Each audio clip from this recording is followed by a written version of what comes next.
యాక్చువల్గా రష్యా నుంచి మనం ఆయిల్ దిగుమతి చేసుకుంటున్నాం. అయితే ప్రస్తుతం యుద్ధ వాతావరణం నేపథ్యంలో డబుల్ రేట్ ఇస్తేనే ఆయిల్ ఇస్తానని రష్యా అన్నదని సోషల్ మీడియాలో ఒక ప్రచారం జరుగుతోంది. నిజంగా రష్యా అలాంటి ప్రకటన ఏమైనా చేసిందా? లేదు, మాకు ఇప్పుడు మంచి టైం మేము డబ్బులు సంపాదించుకోవడానికి కాబట్టి మీకు గతంలో ఇచ్చే అంటే మేము ఎక్కడైతే హామీ ఇచ్చామో దానికంటే కేవలం 30% మాత్రమే మేము మీకు ఆయిల్ ఇస్తామని రష్యా అని చెప్పిందా? ఈ రెండింటిపై సోషల్ మీడియాలో జరుగుతున్న ప్రచారంలో ఏది నిజం? Satish sir, in the age of digitalization, liberalization, privatization, globalization, Chinization, Americanization, humanization అనేది మిస్ అయిపోతుంది.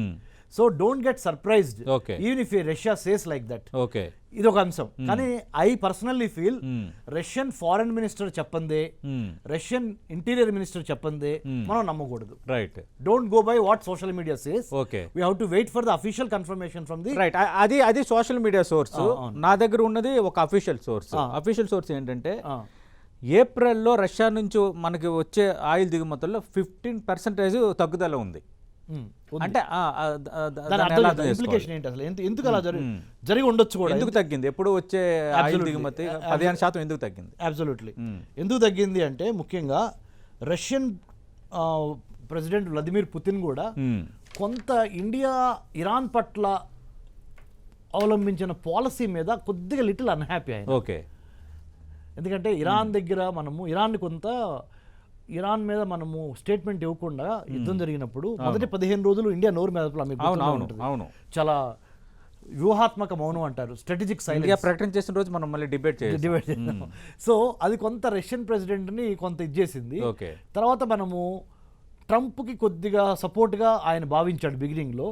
కొంత రిలేషన్షిప్ లో అది వచ్చింది, కోల్డ్నెస్ వచ్చింది. Now I think Honorable Prime Minister Modi sir will have to speak to Putin and make sure అది కొద్దిగా free అవటం మీద, రైట్, ఫ్రెండ్లీ రిలేషన్స్ మళ్ళీ ఎస్టాబ్లిష్ చేయాలి. ఓకే, అంటే ఇప్పుడు ఈ సీ కేబుల్స్ అనేది ఇప్పుడు మేజర్ టాపిక్, ప్రపంచవ్యాప్తంగా మాట్లాడుతున్నారు. ఒకవేళ సీ కేబుల్ను ఇరాన్ డ్యామేజ్ చేస్తే దేశవ్యాప్తంగా కాకుండా ప్రపంచవ్యాప్తంగా ఇంటర్నెట్ సేవలకు విఘాతం కలుగుతాయి. ఫస్ట్ అంటారు కదా, మన ఇల్లు చక్కదిద్దుకుని మిగతా ఇల్లు చూడమని. మన ఇండియాలో ఎలా ఇంపాక్ట్ ఉండబోతుందో మీరు చెప్తున్నారు. అంటే సైబర్ అటాక్స్ కూడా ఏమైనా ఛాన్స్ ఉందా ఈ వార్ఫేర్లో భాగంగా? Everything is fair in love and war. మళ్ళీ సెకండ్ టైం చెబుతున్నా, సామం దానం భేదం దండంతో పాటు ఇక్కడ నీతి నిజాయితీ, యుద్ధ రీతి యుద్ధ నీతి మనం అనుకుంటాం చాలా మన సెంటెన్స్. మనం ఎప్పుడు డిబేట్ చేసినా 21st సెంచరీలో యుద్ధ రీతి యుద్ధ నీతి కూడా మారింది.